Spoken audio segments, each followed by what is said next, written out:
We hear about saints and visions, glowing apparitions, angels with harps. Nobody talks about what a 19th century Italian priest saw when he looked past the veil. A teenage girl damned, screaming in a place with no exit. Not metaphor, not parable. Don Bosco wrote the date, April 1847. Turin. The girl was 15. She had a name in his notes. She followed fashion. She wanted to fit in. Where did that choice take her? What did he see? Why did he write it down with measurements and temperatures? Between tricks, he repeated the Sunday sermon word for word to kids in the crowd, memory like a vault. At age 20, he entered the seminary in Chieri. Ordained priest, June 5, 1841, at Turin's cathedral. He was 25. The city was exploding.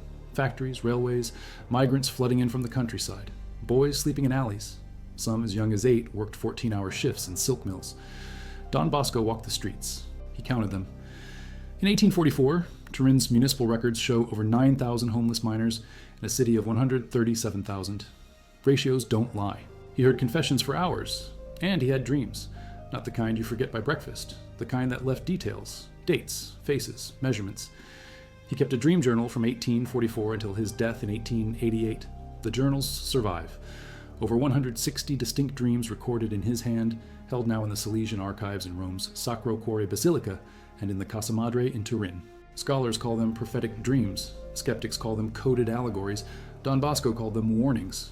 39 across 19 volumes, which draw directly from Don Bosco's manuscript journals and sworn testimonies from witnesses who lived with him, and cross-referenced with the critical editions published by the Istituto Storico Salesiano in Rome, including Father Pietro Stella's 4-volume Don Bosco nella storia della religiosità cattolica, released between 1979 and 1988, which remains the most rigorous academic treatment of primary sources and separates hagiography from documentation. Now back to the information. Sudden fever. The family was wrecked. Carlo asked if Don Bosco thought his sister was in heaven. Don Bosco asked her name, Maria. Asked her age, 15. Asked if she went to confession. Carlo said yes, but not recently, maybe 6 months. Carlo said she had started dressing differently in the past year, following what the city girls wore, lower necklines, tighter bodices, brighter colors. Their mother had argued with her. Maria said everyone dressed that way now, modern times. She wasn't doing anything wrong. Then the fever hit, dead in 2 days, buried April 15th at the city cemetery on Corso Regina Margherita. He asked God to show him where she was, and then he was somewhere else. She said, Maria. He asked Maria who. She said, Maria Bazzetti. He asked where he was. She said, where I deserve. He asked why. She pointed at her dress. It was the same style Carlo had described, fashionable, immodest by 1840s standards. She said she wore it to be seen, to be admired. She knew it drew eyes. She liked it. She didn't confess it. She didn't think it mattered. She died without confessing. And now she was here. Don Bosco asked how long. She said, forever. He asked if there was any relief. She laughed, not a happy sound. She said, you think this is the worst part? There was a door. She told him to look. He opened it. The next room was darker, hotter. He guessed 50 degrees Celsius. More girls. Dozens. All young. All in fashionable dresses from that decade. Some with painted faces, rouge on their cheeks, kohl around their eyes. They were clawing at the walls. He asked what they had done. One girl turned. She said, we wanted to be beautiful. We wanted men to notice. We didn't think God cared about fabric. We were wrong. The body is a temple, and how you present it is a declaration. Immodesty is vanity. Vanity is pride. Pride is the root, and the root leads here. He wrote that he could still smell the sulfur. He wrote that he saw at least 30 girls in that second room. He estimated their ages between 12 and 20. He wrote that their clothing styles matched what he saw in Turin's streets and in the fashion plates imported from Paris. Lower necklines, corsets designed to emphasize the bust, skirts that showed the ankle, colors meant to attract, crimson, emerald, gold thread. He wrote that Maria's face was contorted, not just in pain, but in rage. Rage at herself. Rage at those who told her it didn't matter. Rage at a culture that made modesty seem old and prudish and irrelevant. Not for her, but for others. That's why he was telling him. Carlo asked what he should do. Don Bosco said, tell your mother, tell your friends. Modesty is not a joke, it's a matter of salvation. He told them about Maria. He told them what he saw. He told them about the dresses, the makeup, the temperature, the screams. He told them to go home and tell their sisters, tell their mothers, throw out the immodest clothes, stop following Paris, follow Christ. Several boys cried, one fainted. Don Bosco had to revive him with water. After the talk, 23 boys lined up for confession. It took him until evening. Within a month, Don Bosco was asked to preach at 5 different parishes in Turin. He told the Maria vision at each one. At San Francesco d'Assisi on Via San Francesco de Paula, he drew 400 people, standing room only. At the end, women in the crowd started removing their shawls and covering their necklines. Some left weeping. A dressmaker named Lucia Martini stood up and publicly renounced her trade, saying she would no longer make dresses that led souls to hell. She pivoted to making habits for nuns. Her shop records from 1848 onward survive in the Archdiocese of Turin. In 1863, he published a pamphlet titled The Modesty of Christian Maidens. It sold 10,000 copies in the first year. He detailed the Maria vision on pages 12 through 17. He added 6 other visions he'd had between 1847 and 1862, each involving young women damned for vanity, immodesty, or prioritizing appearance over virtue. One vision from March 1854 involved a girl named Alessandra Prono, age 17, from Castelnuovo. She died after wearing a dress with a neckline so low her collarbone was fully exposed. Don Bosco saw her in a vision 2 days after her funeral, burning in a pit, her skin peeling. She told him, "I thought beauty would save me. It destroyed me." 1 Corinthians 6:19, "Your body is a temple." 1 Timothy 2:9, "Women should adorn themselves in modest apparel." He cited St. Ambrose of Milan from the 4th century, who wrote, "A woman who is adorned only for the eyes of her husband is praised, but one who is adorned for the eyes of many is condemned." He cited St. John Chrysostom, who said in his homilies on Matthew, "The woman who paints her face is a forger, and God will not recognize her on the last day." He cited St. Cyprian of Carthage from the 3rd century, who wrote, "You are the devil's gateway. You destroyed the image of God, man, because of your vanity." In Turin, between 1847 and 1850, parish records show a 32% increase in confessions, specifically mentioning vanity, immodesty, or improper dress. At Don Bosco's oratory, dress codes became strict. Boys who brought their sisters had to guarantee the girls wore high necklines and long sleeves. Violations meant expulsion. One family, the Rossi family from Borgo San Paolo, was banned in December 1851 after the eldest daughter, Caterina, age 16, showed up in a dress with lace trim that Don Bosco deemed provocative. The ban lasted 6 months. Caterina later became a nun. Coincidence or conviction? Don Bosco's records don't speculate, they just note the sequence. A girl named Giulia Moretti, age 14, from Moncalieri, 15 kilometers southeast of Turin. She had attended one of his retreats in February. She was devout. She prayed daily, but she loved fashion. She owned 12 dresses. Her favorite was ruby red with gold buttons. She wore it to church. Don Bosco had warned her. She laughed. She said, "Father, it's just a dress." 3 months later, she drowned in the Po River. Accident or suicide, the report from the Carabinieri wasn't clear. Don Bosco had the vision 6 days after her death. He saw her in a river of fire. The dress was melting into her skin. She was crying. She said, "I didn't think God cared about color. I was wrong." The diocesan office in September 1872, calling Don Bosco's visions dangerous and misogynistic. He argued that Don Bosco was weaponizing fear to suppress women. He argued that modesty was culturally relative. What was modest in 1872, Turin was scandalous in 1772 Turin. Who gets to decide? Don Bosco responded in a public letter dated October 3rd. He wrote, "The church decides, tradition decides. 2,000 years of saints decide. If culture changes and the church does not, culture is wrong." The letter was published in the Catholic weekly L'Armonia. It ran 4 columns. Canova didn't reply.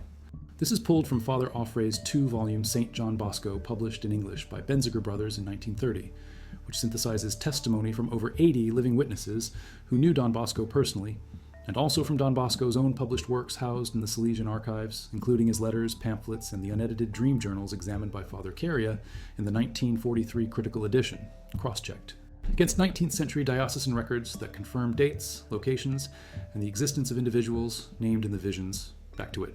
It said, "These are the ones who love the world more than me. These are the ones who dressed to seduce. These are the ones who led men into sin by their appearance. Each will burn in proportion to the attention they sought." The line moved forward. One by one, the girls stepped into fire. The flames adjusted. For some, ankle deep. For others, waist deep. For a few, completely submerged. Don Bosco asked the logic. The voice said, "The more immodest, the deeper the burn. The more intentional, the hotter the flame." The girl at the front wore a gown that exposed her shoulders completely. She went under. The fire closed over her head. He noted that the figure on the throne never identified itself, but the tone and the authority suggested Christ. He noted that every girl in the line was young, none over 25. He noted that their clothing was European. No Eastern styles, no tunics, no veils, just 19th century Western fashion. Corsets, bustles, low necklines, bright colors, jewelry, makeup. He preached the vision at a mission in Lanzo Torinese, 30 kilometers northwest of Turin, in October 1876. The crowd was over 1,000. People stood outside the church. He spoke for 90 minutes. At the end, women formed a line to burn their dresses in a bonfire outside. The local priest, Father Giuseppe Bertello, recorded that 43 dresses were burned that night. The next morning, a merchant named Francesco Olivero donated 300 meters of plain wool fabric to make replacement garments. Father Bertello's records, archived in the parish of San Pietro e Paolo, list Olivero's donation with the date, October 29th, 1876. Codes. Article 17. Sisters shall wear habits that cover from neck to wrist to ankle. Article 18. No jewelry. Article 19. No bright colors except liturgical contexts. Article 20. Violation of modesty. Standards results in dismissal. Between 1872 and 1888, the Salesian Sisters grew to over 700 members. Not one was dismissed for immodesty. The records are clean. But here's where it gets strange. Don Bosco's visions started predicting deaths. In March 1879, he had a vision of a girl named Teresa Vercelli, age 16, from Asti, 55 kilometers southeast of Turin. He saw her in fashionable dress, laughing at a party. Then he saw her collapse. Heart failure. Then he saw her in hell. He woke up and wrote her name. He sent a letter to the parish in Asti warning them. The priest, Father Emilio Rinaldi, received the letter on March 18th. He didn't know a Teresa Vercelli. He asked around. No one did. He assumed Don Bosco was mistaken. On April 2nd, a family moved to Asti from Alessandria. Their daughter's name was Teresa Vercelli. She was 16. On April 23rd, she attended a dance. She wore a green dress with a plunging neckline. She collapsed at 10:30 that night. Heart failure. She died at home 3 hours later. Father Rinaldi's record of her death is in the Asti Diocesan Archive, dated April 24th, 1879. It includes a note. Don Bosco knew. She remarried in 1882. She wore a wedding dress that showed her arms. Don Bosco had a vision 1 week before the wedding. He saw her dress, he saw the ceremony, he saw her coffin. He sent a warning. She ignored it. The wedding happened on June 10th. On June 17th, she died from a sudden stroke. The death certificate, signed by Dr. Luigi Bosio and Chieri, confirms the date. It's archived in the municipal records. Critics said Don Bosco was causing the deaths with suggestion, psychological pressure. If you tell someone they'll die, they panic, stress spikes, and they die. Don Bosco never responded to that claim directly, but his defenders pointed out that in several cases, the women never received his warnings. They died anyway. Teresa Vercelli didn't know about the letter. Clara Fontana's family intercepted Don Bosco's warning and didn't tell her. She died on schedule. Girls who dressed to attract. The temperature was bearable, 30 degrees Celsius. But the humiliation was constant. They were forced to parade in front of demons who mocked their appearance. The second level was seduction. Women who dressed specifically to cause men to sin, 45 degrees. The clothing they wore in life was now fused to their skin, burning continuously. The third level was prostitution, 55 degrees, bodies piled. Screaming never stopped. The fourth level had no temperature. It was cold. Absolute zero. The guide said, "These are the ones who froze their hearts. They used their beauty as a weapon. Now they are ice. The drawings survive. They're crude." He wasn't an artist, but the detail is disturbing. One sketch shows a woman with a dress melting into her ribcage.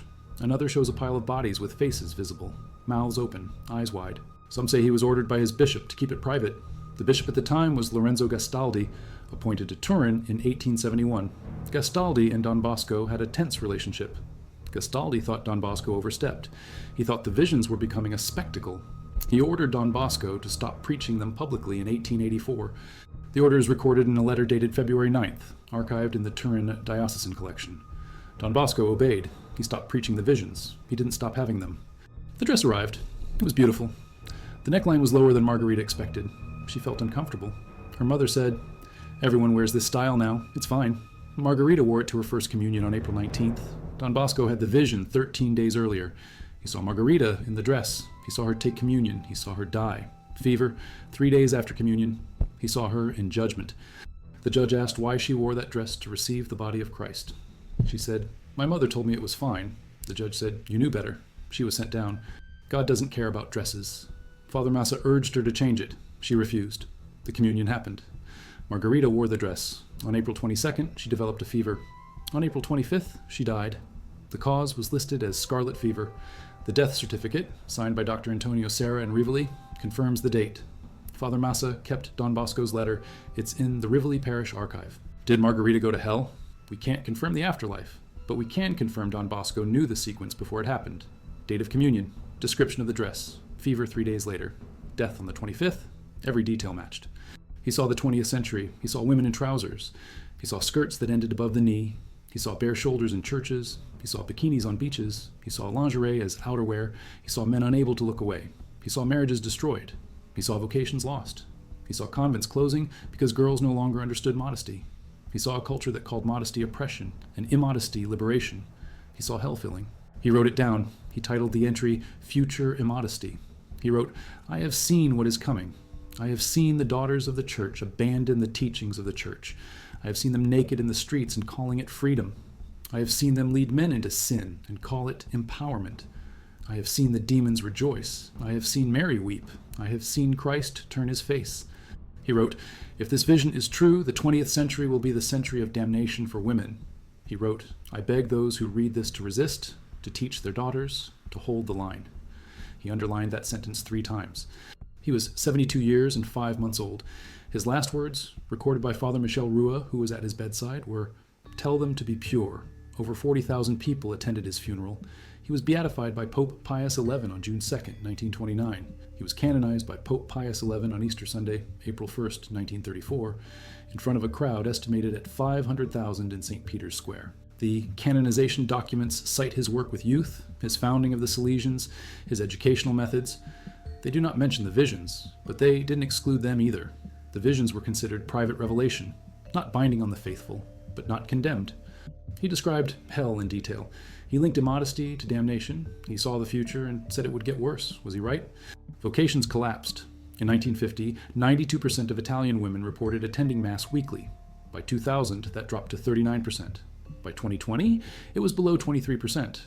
Church attendance among young women dropped faster than any other demographic. What caused it? Multiple factors: secularization, feminism, economic shifts. But Don Bosco's vision named one factor specifically. Modesty culture collapsed, and vocations followed. He said the 20th century would abandon modesty. It did.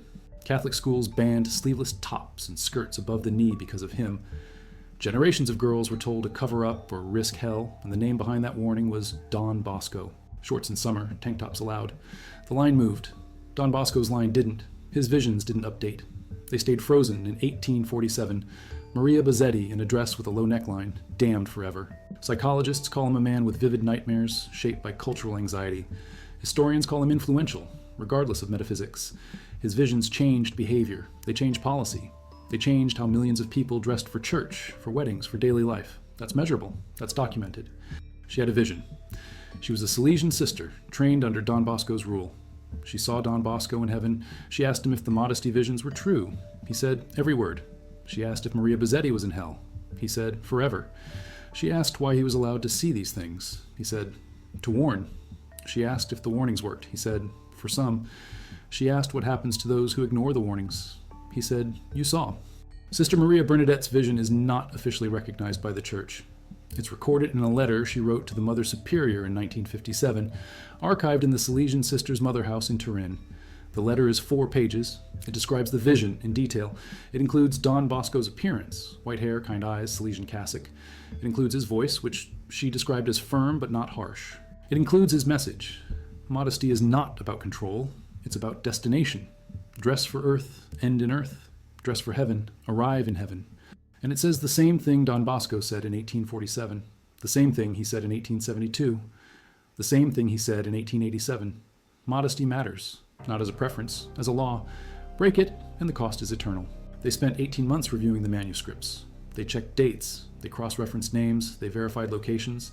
They found no evidence of fabrication. The journals were consistent. The handwriting was uniform. The details matched contemporary records. The conclusion, published in a report by the Pontifical Salesian University in Rome, stated, "The dreams appear to be authentic records of subjective experiences. Whether those experiences were divine revelation or psychological phenomena is beyond the scope of this investigation." Translation, we can't prove God sent the visions, but we can't prove he didn't. He built a movement on it. Millions changed how they dressed. Vocations increased. Modesty became a marker of holiness. And then culture shifted. Modesty became optional. Vocations collapsed, and Don Bosco's warning, once central, became a footnote. She saw a girl in old-fashioned clothes standing in fire. The girl said, "I'm Maria. I'm still here. Tell them I'm still here." The video got 4 million views, comments split. Half said it was real, half said it was clout chasing. The girl never posted again. Her account went dark, but the video is still up. You can find it. Search Maria Bozzetti Milan 2021. It's there. Because Don Bosco didn't just record a vision, he planted a warning. And warnings don't expire. They wait, they resurface, they adapt. Maria Bozzetti in 1847 wore a dress with a low neckline. In 2021, she'd wear something else. The style changes, the principle doesn't. Immodesty leads somewhere. Don Bosco said it leads down. He saw it, he wrote it, he died telling people. And the people who listen are still here, covering up, holding the line, believing that what you wear in life determines where you wake in death. But the content leaks, gets quoted, gets preached, gets shared, and every few years, someone claims to have the same vision. A girl in hell, a dress, a warning. The details change. The core doesn't. Modesty or damnation. Choose. The ink was still wet. It said, "If they do not listen, I will have died for nothing." No signature, no explanation. Just that. The original page is in the Salesian archives in Rome, encased in glass. Visitors can see it. The handwriting is shaky. The sentence is straight. Church dress codes relaxed. Bikinis at the beach became normal. Bare shoulders in Mass became accepted. Shorts and tank tops in religious education classes became common. The line he drew in 1847 erased. And the vision he had of Maria Bozzetti, the 15-year-old girl damned for following fashion, became a relic. A story told in traditional circles. A punchline in progressive ones. But not a rule. Not anymore. But the archives don't lie. The journals exist. The letters exist. The testimonies exist. The death certificates exist.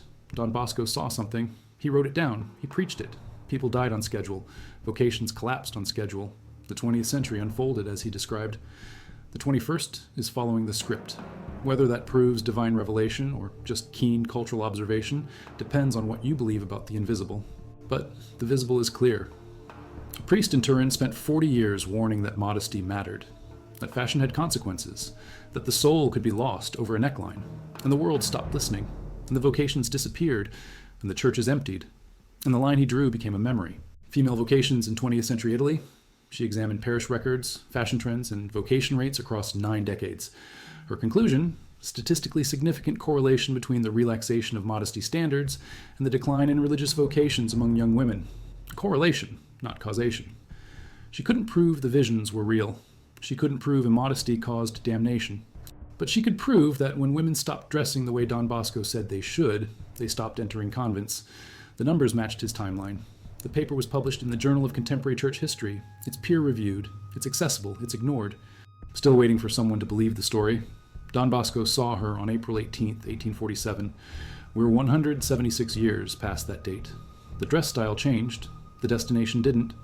The Salesian Order today has over 14,000 members worldwide. They run schools in 132 countries. They teach millions annually. And in every Salesian school, there's a dress code. Shoulders covered, skirts below knee, no plunging necklines. The sisters enforce it. The brothers explain it. When students ask why, some teachers tell them about Maria, the girl who died in 1847 wearing the wrong dress in the wrong city, the girl Don Bosco saw burning in a room with stone walls. 176 years later, she's still teaching that same lesson.